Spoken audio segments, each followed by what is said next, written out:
Hello everybody and welcome back to Red Eagle Politics. Make sure you like this video down below and subscribe to the channel if you are new. So there's more panic even from the right wing regarding the midterms. And Democrats are getting cocky. They are saying it's going to be a blue wave year. And it's still laughable because the math does not add up. And now we're starting to see some right-leaning pollsters come out like Trafalgar oversampling Democrats in many of their Rust Belt polls. And they are having Democrats winning the Wisconsin Senate and governor's races that even a lot of the election mafia have said for quite some time now that they are likely going to go in the Republican column, possibly by 5 points or more. And I wanted to analyze why there's no reason for people to panic, why these polls are still likely going to be awful. It's Wisconsin, even some of the right-leaning pollsters, and why the red wave will continue. I'm not telling people to get too cocky. I'm not telling people that they should, just slack off and not get involved and not volunteer. But I'm just going to tell people that the notion that the red wave is not going to happen is still laughable. And we're going to get into this. But first, I have to tell you guys about our sponsor over at Support the Second Coin. So as we know, the Second Amendment is under attack by liberals, the left, Democrats, etc. So what better time to support gun owners, gun rights, and the Second Amendment by claiming your free Second Amendment coin. You just have to pay for shipping. It's entirely free for a limited time. This is a promotion to celebrate the grand opening of their website, and all orders are fulfilled within 24 hours on average, so you can claim yours. Just pay for shipping. The link is in the description down below. But this poll came out of Trafalgar, which is typically, you would say, a right-leaning pollster, but in the Rust Belt, they've usually been spot on. There have been cases of them underestimating Republicans even, such as what we saw in 2020 in Ohio, Missouri, etc. We know this. And early on, typically in Wisconsin, they have underestimated Republicans a little bit too. And they have Mandela Barnes leading Ron Johnson by 2 points in the state of Wisconsin. Ron Johnson, a lot of people said would win by 5 to 10 points, including myself, and I'm standing by that, by the way. They also have Tim Michels tied with Tony Evers. The notion that Tim Michels is going to outrun Johnson, it's possible, but unlikely. And if he does it, it's going to be by winning by, I guess you would say, around 5 to 7 points or so, and Johnson might win by a point less. It's not going to be by him tying Evers, and then Ron Johnson's losing to Mandela Barnes, who's not a good fit for the state, who's not a good fit for the Obama-Trump voters in the state, that you need to win back if you are a Democrat who wants to win the state of Wisconsin. This is all true. The poll sampled an R+2 sample. Typically, a lot of voter files in Wisconsin will run, if they're good, R+4 to R+5 or so. So even so, unskewing the polls that way doesn't always tell the full story. But either way, this is not, in my opinion, going to age very well, even for Trafalgar. Because think about it. The state of Wisconsin votes to the right of the country. Actually, in 2016, it was about 2 points to the right of the country or so. And in 2020, it was about 4 points to the right of the country. In 2022, it's probably going to be around 5 points to the right of the country or so. And Ron Johnson has the incumbency advantage. And Mandela Barnes is not a good fit for the independent voters in the Driftless area. So either way, you would have to be looking at a D+5 to D+6 national environment for this to happen. And if we're talking about samples, Virginia, in the Virginia electorate that we saw in 2021, we saw Donald Trump voters and Joe Biden voters make up about the same share of the electorate in a Biden +10 state. Now, when you have a midterm year, and you have energy higher on one side, it is still higher on the Republican side. Biden is still vastly underwater.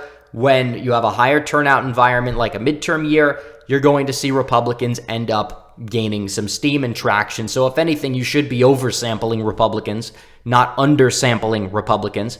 I know they screen for likely voters, but still, it's not entirely a perfect system. And people are going to say, well, look at these special elections that happened in New York, and those are underwhelming. I will admit that. But either way, because turnout was so low, it's going to be lower from lower propensity voters. Those are your non-college educated white voters who are not going to turn out for a special election as much as they will for a midterm year or a presidential year.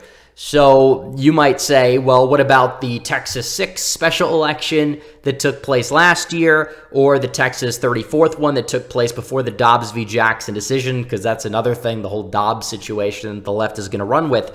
But either way, those districts typically had more college-educated Republican voters, especially in the 6th district in Texas back in 2021.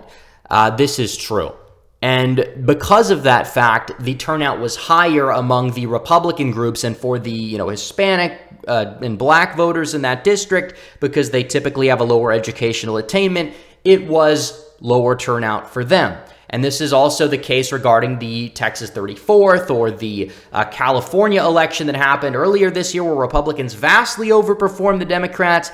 And if you want to look at it on the flip side, where you had more college-educated Republicans in the Atlanta exurbs back in 2017 for the special election where the Dems had the energy factor, Republicans actually outran Trump when Karen Handel won in the special election. She ended up losing in the midterm year, where more of the lower propensity voters ended up turning out. So either way, I don't like the special election argument because it's kind of a moot point. And even so, in the district with the higher turnout, Republicans ran directly in line with Donald Trump's result in 2020 in a district that trended to the left significantly from 2016 to 2020. And I'm pretty sure that Molinaro is going to win come November. So either way, I don't want to hear it. The dooming needs to stop. It really does. Even the right-wingers are dooming. You have Shapiro, Gerdusky, all these pundits, Tucker Carlson even. It doesn't matter where they are on the political spectrum. They're dooming for whatever reason because they're buying into the narrative put forward by the election mafia, and it needs to stop. Furthermore, I wanted to go into a little bit more of the data and prove why the dooming is kind of pointless. Joe Biden's approval rating. Biden's approval went up partially because gas prices have been going down, although it seems like that may be coming to an end. You see the stock market decreasing, inflation keeps going up. Biden's approval is still at 42%. Biden's approval rating when Glenn Youngkin won in that night on November 3rd or November 2nd, 2021, what was his approval rating at? Oh, wait, it was 43%. He was down by just 8 points.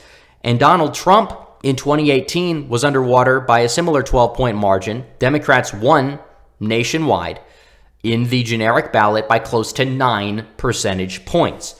Either way, you look at the generic congressional vote, Democrats have been consistently at 44. There have been plenty of undecideds, and the polls that have Democrats leading in the generic ballot have plenty of undecideds and don't even screen for likely voters. Among the polls that screen for likely voters, you have CBS, which typically has a very big left-leaning bias. They have Republicans up R+2, Rasmussen, R+5, Trafalgar, the aforementioned Trafalgar, R+5 in the generic ballot.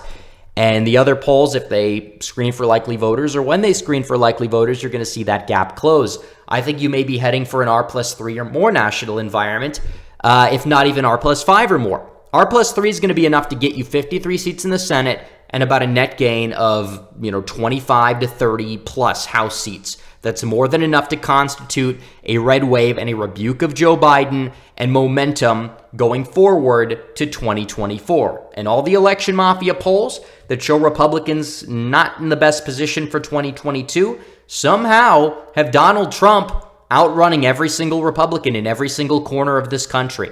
And while there may be some truth into that, I find it hard to believe that Trump is just vastly outrunning every single Republican in every single state, the generic R's.